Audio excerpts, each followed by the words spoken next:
मंगलवार हनुमान जी की पावन कथा। लंकापति रावण के वध के बाद जब अयोध्यापति प्रभु श्री राम की कीर्ति दूर दूर तक फैल रही थी और वह मर्यादा पुरुषोत्तम कहलाने लगे, तब एक दिन महादेव शिव की इच्छा भी मर्यादा पुरुषोत्तम श्री राम से मिलने की हुई। पार्वती को संग लेकर महादेव कैलाश पर्वत उतरकर अयोध्या नगरी के रास्ते चल पड़े। भगवान शिव और माँ पार्वती को अयोध्या आया देखकर राम जी बहुत खुश हुए। माता जानकी ने उनका उचित आदर सत्कार किया और स्वयं भोजन बनाने के लिए रसोई में चली गई। इस बीच भगवान शिव ने श्री राम जी से पूछा, आपके सेवक हनुमान जी दिखाई नहीं पड़ रहे हैं? श्री राम बोले, वे बगीचे में हैं। शिव जी ने श्री राम जी से बगीचे में जाने की अनुमति मांगी और पार्वती जी का हाथ थामकर बगीचे में आ गए। बगीचे की खूबसूरती देखकर उनका मन मोहित हो गया। आम के एक घने वृक्ष के नीचे हनुमान जी दीन दुनिया से बेखबर गहरी नींद में सोए थे और एक लय में खराटे से राम नाम की ध्वनि उठ रही थी। चकित होकर शिव जी और माता पार्वती एक दूसरे की ओर देखने लगे। माता पार्वती मुस्कुरा उठी और वृक्ष की डालियों की ओर इशारा किया। राम नाम सुनकर पेड़ की डालियां भी झूमने लगी थी और इनके बीच से भी राम नाम उच्चारित हो रहा था। शिव जी इस राम नाम की धुन में मस्त मगन होकर खुद भी राम राम कहकर नाचने लगे। माता पार्वती जी ने भी अपने पति का अनुसरण किया और अपने कोमल पैर थिरकाने लगी। शिव जी और पार्वती जी के नृत्य से ऐसी झनकार उठी कि स्वर्गलोक के देवतागण भी आकर्षित होकर बगीचे में आ गए और राम नाम की धुन में सभी मस्त हो गए। माता जानकी भोजन तैयार करके प्रतीक्षार्थ थी, परंतु संध्या घिरने तक भी अतिथि नहीं पधारे। तब अपने देवर लक्ष्मण जी को बगीचे में भेजा। लक्ष्मण जी तो स्वयं को श्री राम का सेवक ही मानते थे। अब बगीचे में आकर जब उन्होंने धरती पर स्वर्ग का नजारा देखा तो खुद भी राम नाम की धुन में झूम उठे। महल में माता जानकी परेशान हो रही थी कि अभी तक भोजन ग्रहण करने कोई भी क्यों नहीं आया। उन्होंने श्री राम जी से कहा, भोजन ठंडा हो रहा है, चलिए हम ही जाकर बगीचे में से सभी को ले आए। जब राम जी बगीचे में गए तो वहां राम नाम की धुन मची हुई थी। हनुमान जी गहरी नींद में सोए हुए थे और उनके खराटों से अभी तक राम नाम निकल रहा था। श्री राम भाव विहल हो उठे। राम जी ने हनुमान जी को नींद से जगाया और प्रेम से उनकी तरफ निहारने लगे। हनुमान जी प्रभु को आया देख शीघ्रता से उठ खड़े हुए। नित्य की सभा भंग हो गई। शिव जी खुले कंठ से हनुमान जी की राम भक्ति की सराहना करने लगे। हनुमान जी सकुचाए लेकिन मन ही मन खुश हो रहे थे। श्री सिया राम ने भोजन करने का आग्रह भगवान शिव जी से किया। तभी लोग महल में भोजन करने के लिए चल पड़े। माता जानकी भोजन परोसने लगी। हनुमान जी को भी श्री राम जी ने पंक्ति में बैठने का आदेश दिया। हनुमान जी बैठ तो गए, परंतु आदत ऐसी थी कि राम जी के भोजन करने के उपरांत ही सभी लोग भोजन करते थे। आज श्री राम के आदेश से पहले भोजन करना पड़ रहा था।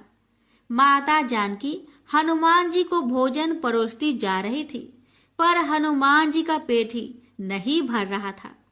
सीता जी कुछ समय तक तो उन्हें भोजन परोसती रही, फिर समझ गई इस तरह से हनुमान जी का पेट नहीं भरेगा। उन्होंने तुलसी के एक पत्ते पर राम नाम लिखा और भोजन के साथ हनुमान जी को परोस दिया। तुलसी पत्र खाते ही हनुमान जी को संतुष्टि मिली और वह भोजन खाकर उठ खड़े हुए। भगवान शिव शंकर ने प्रसन्न होकर हनुमान जी को आशीर्वाद दिया कि आपकी राम भक्ति युगों युगों तक याद की जाएगी और आप संकट मोचन कहलाएंगे। प्रेम से बोलिए सिया रामचंद्र की जय। हर हर महादेव। माता पार्वती की जय। हनुमान जी की जय। कि महान पराक्रमी हनुमान अजर अमर है। पवन पुत्र हनुमान रघुकुल के कुमारों के कहने से प्रतिदिन अपनी आत्मकथा का कोई भाग सुनाया करते थे। उन्होंने कहा कि एक बार मैं संध्या के समय अपने आराध्य श्री राम का स्मरण करने लगा तो उसी समय ग्रहों में पाप ग्रह मंद गति सूर्य पुत्र शनि देव पधारे। वह अत्यंत कृष्ण वर्ण के भीषणाकार थे। वह अपना सिर प्राय झुकाए रखते हैं। जिस पर अपनी दृष्टि डालते हैं वह अवश्य नष्ट हो जाता है। शनिदेव हनुमान के बाहुबल और पराक्रम को नहीं जानते थे। हनुमान ने उन्हें लंका में 10 ग्रीव के बंधन से मुक्त किया था। वह हनुमान जी से विनय पूर्वक किंतु कर्कश स्वर में बोले, हनुमान जी, मैं आपको सावधान करने आया हूँ। त्रेता की बात दूसरी थी। अब कलयुग प्रारंभ हो गया है। भगवान वासुदेव ने जिस क्षण अपने अवतार लीला का समापन किया उसी क्षण से पृथ्वी पर कली का प्रभुत्व हो गया है। यह कलयुग है। इस युग में आपका शरीर दुर्बल और मेरा बहुत बलिष्ठ हो गया है। अब आप पर मेरी 7.5 की दशा प्रभावी हो गई है। मैं आपके शरीर पर आ रहा हूँ। देव को इस बात का तनिक भी ज्ञान नहीं था कि रघुनाथ के चरणा श्रीतों पर काल का प्रभाव नहीं होता। करुणा निधान जिनके हृदय में एक क्षण को भी आ जाते हैं, काल की कला वहां प्रभावी हो जाती है। प्रबंध के विधान वहां प्रभुत्वहीन हो जाते हैं। सर्वसमर्थ पर ब्रह्मा के सेवकों का नियंत्रण, संचालन, पोषण प्रभु ही करते हैं। उनके सेवकों की ओर दृष्टि उठाने का साहस कोई सुर असुर करे तो स्वयं अनिष्ट भाजन होता है। शनिदेव के आग्रह यमराज भी प्रभु के भक्त की ओर देखने का साहस नहीं कर पाते। हनुमान जी ने शनिदेव को समझाने का प्रयत्न किया, आप कहीं अन्यत्र जाए। ग्रहों का प्रभाव पृथ्वी के मरणशील प्राणियों पर ही पड़ता है। मुझे अपने आराध्य का स्मरण करने दे। मेरे शरीर में श्री रघुनाथ जी के अतिरिक्त दूसरे किसी को स्थान नहीं मिल सकता। लेकिन शनिदेव को इससे संतोष नहीं मिला। वह बोले, मैं सृष्टिकर्ता के विधान से विवश हूँ। आप पृथ्वी पर रहते हैं अतः आप मेरे प्रभुत्व क्षेत्र से बाहर नहीं है। मेरे 22.5 वर्ष व्यतीत होने पर 7.5 वर्ष के अंतर से 2.5 वर्ष के लिए मेरा प्रभाव प्राणी पर पड़ता है, किंतु यह गौण प्रभाव है।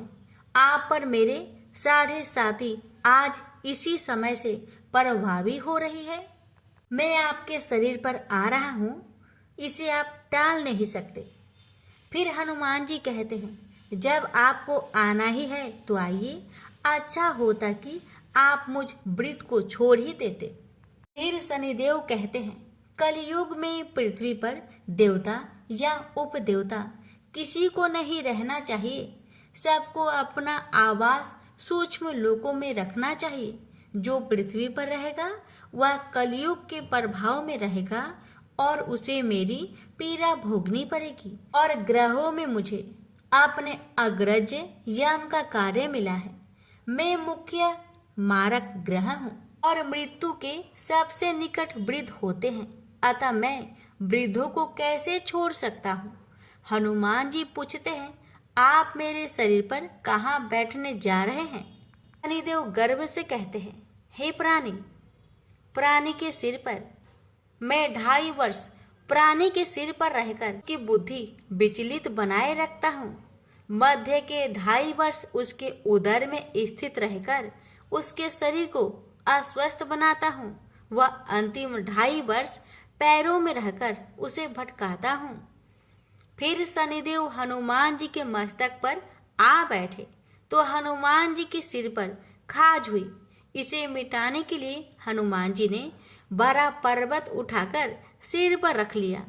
शनिदेव चिल्लाते हैं, यह क्या कर रहे हैं आप?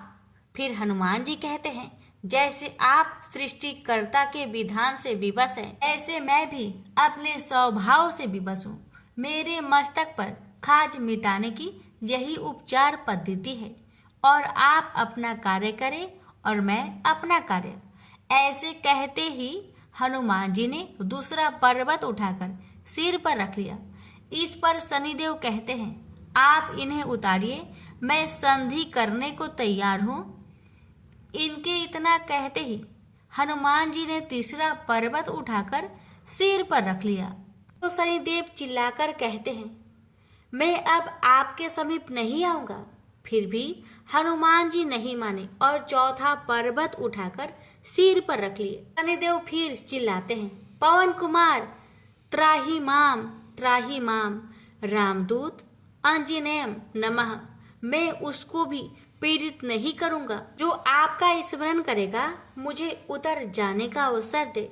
हनुमान जी कहते हैं, बहुत शीघ्रता की, अभी तो पांचवा पर्वत रखना बाकी है। और इतने में ही शनि मेरे पैरों में गिर गए और कहा, मैं सदैव आपके दिए वचनों को स्मरण रखूंगा। आघात के उपचार के लिए शनिदेव तेल मांगने लगे। हनुमान जी तेल कहाँ देने वाले थे, वही शनिदेव आज भी तेल दान से संतुष्ट होते हैं। प्रेम से बोलिए, पवन पुत्र हनुमान की जय, शनि महाराज की जय। मंगलवार व्रत कथा।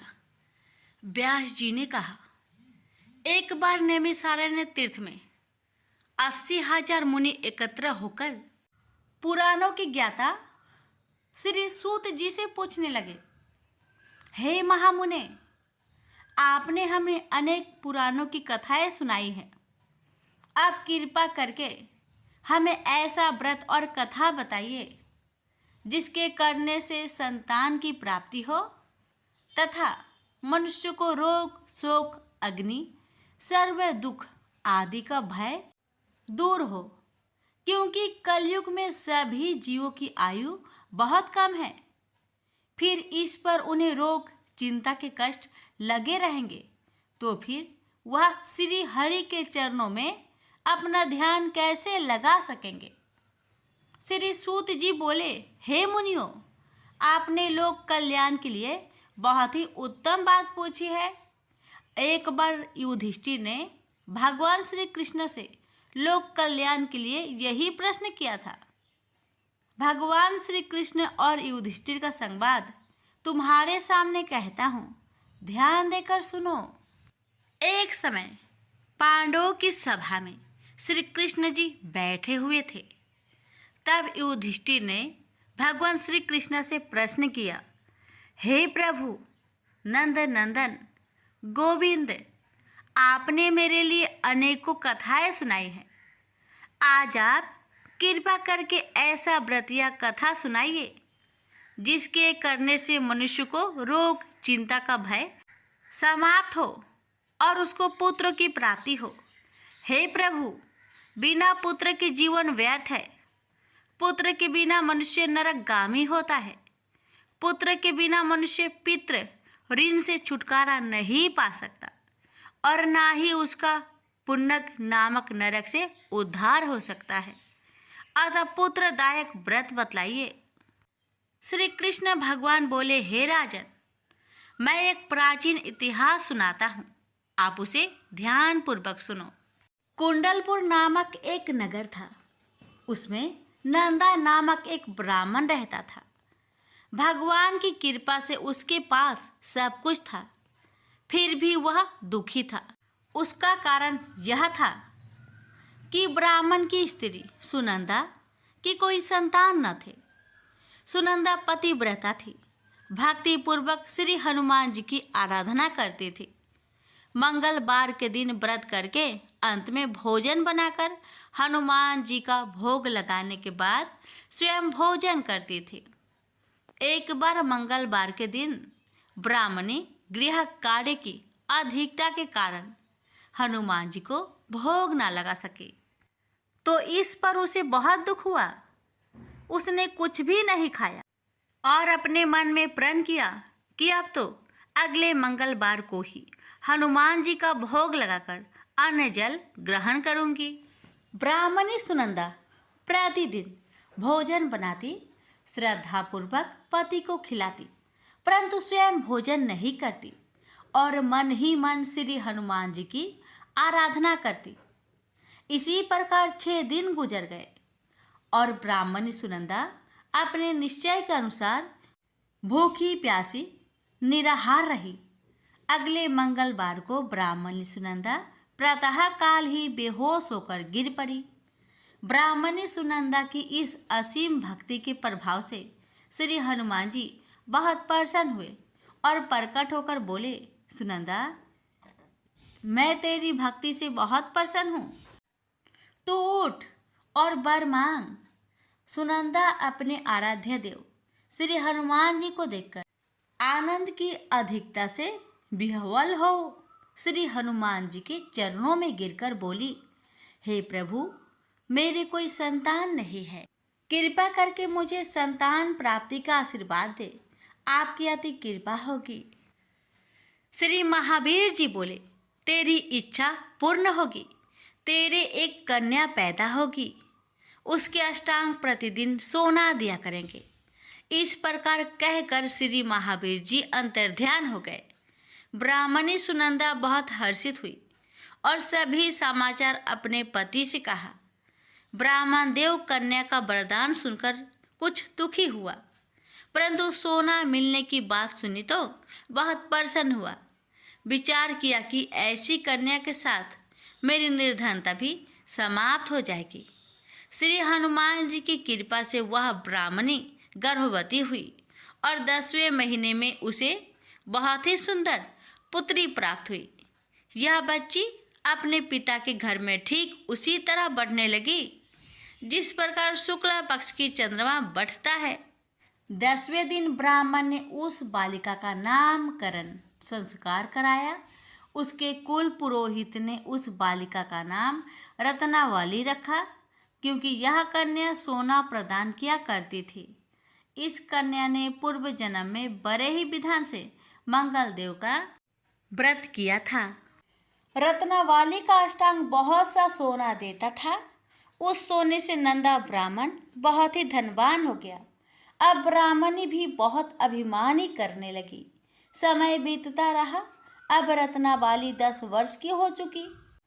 एक दिन जब नंदा ब्राह्मण प्रसन्नचित्त था, तब सुनंदा ने अपने पति से कहा, मेरी पुत्री रत्नावली विवाह की योग हो गई है, अतः आप कोई सुंदर तथा योग वर देकर इसका विवाह कर दे। यह सुन ब्राह्मण बोला, अभी तो रत्नावली बहुत छोटी है। तब ब्राह्मणी बोली, शास्त्रों की आज्ञा है कि कन्या 8वें वर्ष में गौरी, 9 वर्ष में रोहिणी, 10वें वर्ष में कन्या, इसके पश्चात रजवाला हो जाती है। गौरी के दान से पाताल लोक की प्राप्ति होती है, रोहिणी के दान से वैकुंठ लोक की प्राप्ति होती है, कन्या के दान से इंद्रलोक में सुखों की प्राप्ति होती है। अगर हे पतिदेव रजवाला का दान किया जाता है तो घोर नरक की प्राप्ति होती है। इस पर ब्राह्मण बोला, अभी तो रत्नावली मात्र 10 ही वर्ष की है और मैंने तो 16-16 साल की कन्याओं का विवाह कराए हैं, अभी जल्दी क्या है। तब ब्राह्मणी सुनंदा बोली, आपको तो लोभ अधिक हो गया है। शास्त्रों में कहा गया है कि माता पिता और बड़ा भाई रजवाला कन्या को देखते हैं तो वह अवश्य नरकगामी होते हैं। तब ब्राह्मण बोला, अच्छी बात है, कल मैं अवश्य ही योग वर की तलाश में अपना दूत भेजूंगा। दूसरे दिन ब्राह्मण ने अपने दूत को बुलाया और आज्ञा दी कि जैसी सुंदर मेरी कन्या है वैसा ही सुंदर वर उसके लिए तलाश करो। दूत अपने स्वामी की आज्ञा पाकर निकल पड़ा। पंपई नगर में उसने एक सुंदर लड़के को देखा। यह बालक एक ब्राह्मण परिवार का बहुत गुणवान पुत्र था। इसका नाम सोमेश्वर था। दूत ने इस सुंदर व गुणवान ब्राह्मण पुत्र के बारे में अपने स्वामी को पूर्ण विवरण दिया। ब्राह्मण नंदा को भी सोमेश्वर अच्छा लगा और फिर शुभ मुहूर्त में विधि पूर्वक कन्यादान करके ब्राह्मण ब्राह्मणी संतुष्ट हुए। परंतु ब्राह्मण के मन तो लोभ समाया हुआ था। उसने कन्यादान तो कर दिया था, पर वह बहुत खिन्न भी था। उसने विचार किया कि रत्नावली तो अब चली जाएगी और मुझे इससे जो सोना मिलता था वह अब मिलेगा नहीं। मेरे पास जो धन था कुछ तो इसके विवाह में खर्च हो गया और जो शेष बचा है वह भी कुछ दिनों के पश्चात समाप्त हो जाएगा। मैंने तो इसका विवाह करके बहुत बड़ी भूल कर दी है। अब कोई ऐसा उपाय हो कि रत्नावली मेरे घर में ही बनी रहे, अपनी ससुराल ना जावे। लोभ रूपी राक्षस ब्राह्मण के मस्तिष्क पर छाता जा रहा था। रात भर अपनी सैया पर बेचैनी से करवटें बदलते बदलते उसने एक बहुत ही क्रूर निर्णय लिया। उसने विचार किया कि जब रत्नावली को लेकर उसका पति सोमेश्वर अपने घर के लिए जाएगा तो वह मार्ग में छिपकर सोमेश्वर का वध कर देगा और अपनी लड़की को अपने घर ले आएगा, जिससे नियमित रूप से उसे सोना भी मिलता रहेगा और समाज का कोई मनुष्य उसे दोष भी नहीं दे सकेगा। प्रातःकाल हुआ तो नंदा और सुनंदा ने अपने जामाई तथा लड़की को बहुत सारा धन देकर विदा किया। सोमेश्वर अपनी पत्नी रत्नावली को लेकर ससुराल से अपने घर की तरफ चल दिया। ब्राह्मण नंदा महालोभ के वशीभूत हो अपने मति खो चुका था। पाप पुण्य को उसे विचार न रहा था। अपने भयानक व क्रूर निर्णय को कार्य रूप देने के लिए उसने अपने दूत को मार्ग में अपने जामाई का वध करने के लिए भेज दिया था, ताकि रत्नावली से प्राप्त होने वाला सोना उसे हमेशा मिलता रहे और वो कभी निर्धन ना हो। ब्राह्मण के दूत ने अपने स्वामी की आज्ञा का पालन करते हुए उसके जमाई सोमेश्वर का मार्ग में ही वध कर दिया। समाचार प्राप्त कर ब्राह्मण नंदा मार्ग में पहुंचा और रुदन करते अपनी पुत्री रत्नावली से बोला, हे पुत्री, मार्ग में लुटेरों ने तेरे पति का वध कर दिया है। भगवान की इच्छा के आगे किसी का कोई बस नहीं चलता है। अब तू घर चल, वहां पर ही रहकर शेष जीवन व्यतीत करना। जो भाग्य में लिखा है वही होगा। अपने पति की अकाल मृत्यु से रत्नावली बहुत दुखी हुई। करुण क्रंदन व रुदन करते हुए अपने पिता से बोली, हे पिताजी, इस संसार में जिस स्त्री का पति नहीं है उसका जीना व्यर्थ है। मैं अपने पति के साथ ही अपने शरीर को जला दूंगी और सती होकर अपने इस जन्म को माता पिता के नाम को तथा सास ससुर के यश को सार्थक करूंगी। ब्राह्मण नंदा अपनी पुत्री रत्नावली के वचनों को सुनकर बहुत दुखी हुआ। विचार करने लगा, मैंने व्यर्थ ही जामाई वध का पाप अपने सिर लिया। रत्नावली तो उसके पीछे अपने प्राण तक देने को तैयार हो। मेरा तो दोनों तरफ से मरण हो गया। धन तो अब मिलेगा नहीं। जामाई वध के पाप के फलस्वरूप यम यातना भी भुगतनी पड़ेगी। यह सोचकर वह बहुत खिन्न हुआ। सोमेश्वर की चिता बनाई गई। रत्नावली सती होने की इच्छा से अपने पति का सिर अपनी गोद में रखकर चिता में बैठ गई। जैसे ही सोमेश्वर की चिता को अग्नि लगाई गई, वैसे ही प्रसन्न हो मंगलदेव वहां प्रकट हुए और बोले, हे रत्नावली, मैं तेरी पति भक्ति से बहुत प्रसन्न हूँ, तू वर मांग। रत्नावली ने अपने पति का जीवन दान मांगा। तब मंगलदेव बोले, रत्नावली, तेरा पति अजर अमर है, यह महाविद्वान भी होगा और इसके अतिरिक्त तेरी जो इच्छा हो वर मांग। तब रत्नावाली बोली, हे ग्रहों के स्वामी, यदि आप मुझ पर प्रसन्न हैं तो मुझे यह वरदान दीजिए कि जो भी मनुष्य मंगलवार के दिन प्रातः काल लाल पुष्प लाल चंदन से पूजा करके आपका स्मरण करे, उसको रोग व्याधि ना हो, सज्जनों का कभी वियोग ना हो, सर्प अग्नि तथा शत्रुओं का भय ना रहे। जो स्त्री मंगलवार का व्रत करे वह कभी विधवा ना हो। मंगलदेव तथास्तु कहकर अंतर्ध्यान हो गए। सोमेश्वर मंगलदेव की कृपा से जीवित हो उठा। रत्नावाली अपने पति को पुनः प्राप्त कर बहुत प्रसन्न हुई और मंगलदेव का व्रत प्रत्येक मंगलवार को करके व्रतराज और मंगलदेव की कृपा से इस लोक में सुख ऐश्वर्य को भोगते हुए अंत में अपने पति के साथ स्वर्गलोक को गई। प्रेम से बोलिए मंगल देव की जय। पवन पुत्र हनुमान बाल ब्रह्मचारी थे, लेकिन मकर ध्वज को उनका पुत्र कहा जाता है। यह कथा उसी मकर ध्वज की है। वाल्मीकि रामायण के अनुसार लंका जलाते समय आग की तापिश के कारण हनुमान जी को बहुत पसीना आ रहा था। इसलिए लंका दहन के बाद जब उन्होंने अपनी पूंछ में लगी आग को बुझाने के लिए समुद्र में छलांग लगाई तो उनके शरीर से पसीने की एक बड़ी सी बूंद समुद्र में गिर पड़ी। उस समय एक बड़ी मछली ने भोजन समझ वह बूंद निगल ली। उसके उदर में जाकर वह बूंद एक शरीर में बदल गई। एक दिन पाताल के असुर राज अहिरावण के सेवकों ने उस मछली को पकड़ लिया। जब वे उसका पेट चीर रहे थे तो उसमें से बानर की आकृति का एक मनुष्य निकला। वे उसे अहिरावण के पास ले गए। अहिरावण ने उसे पातालपुरी का रक्षक नियुक्त कर दिया। यही बानर हनुमान पुत्र मकरध्वज के नाम से प्रसिद्ध हुआ। तब राम और रावण में युद्ध हो रहा था।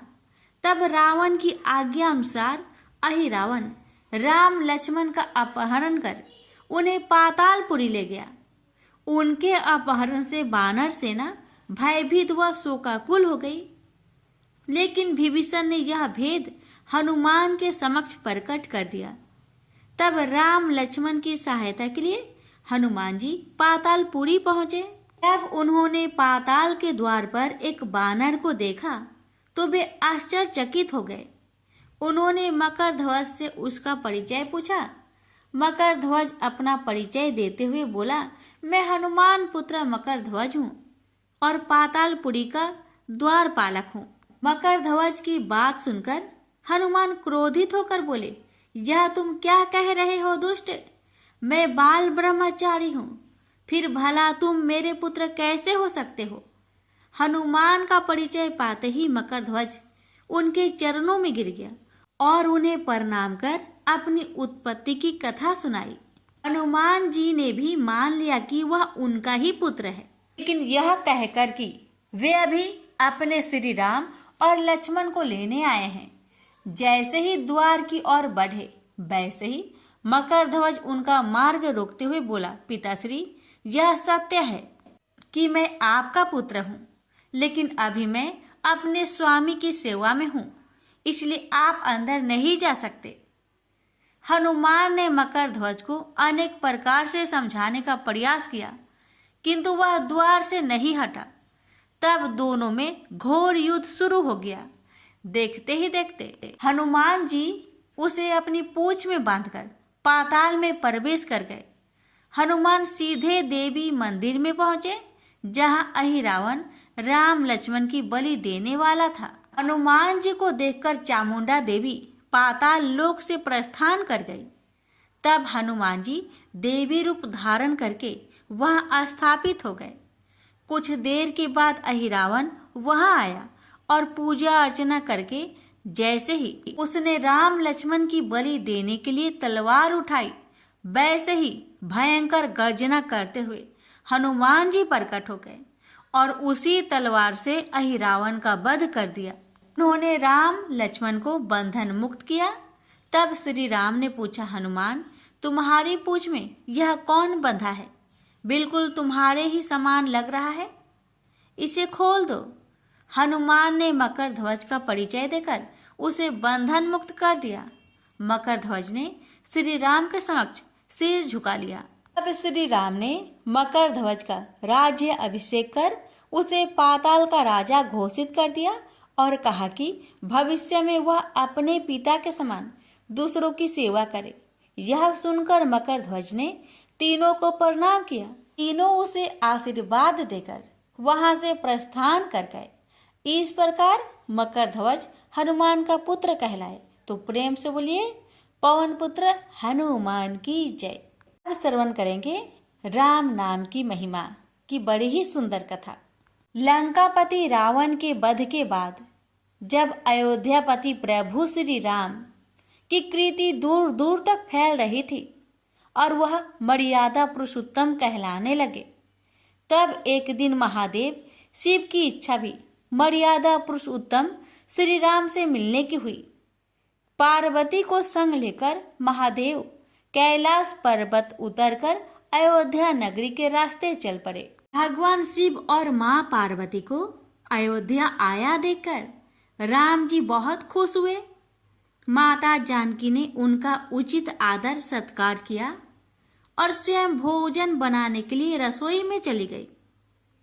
इस बीच भगवान शिव ने श्री राम जी से पूछा, आपके सेवक हनुमान जी दिखाई नहीं पड़ रहे हैं?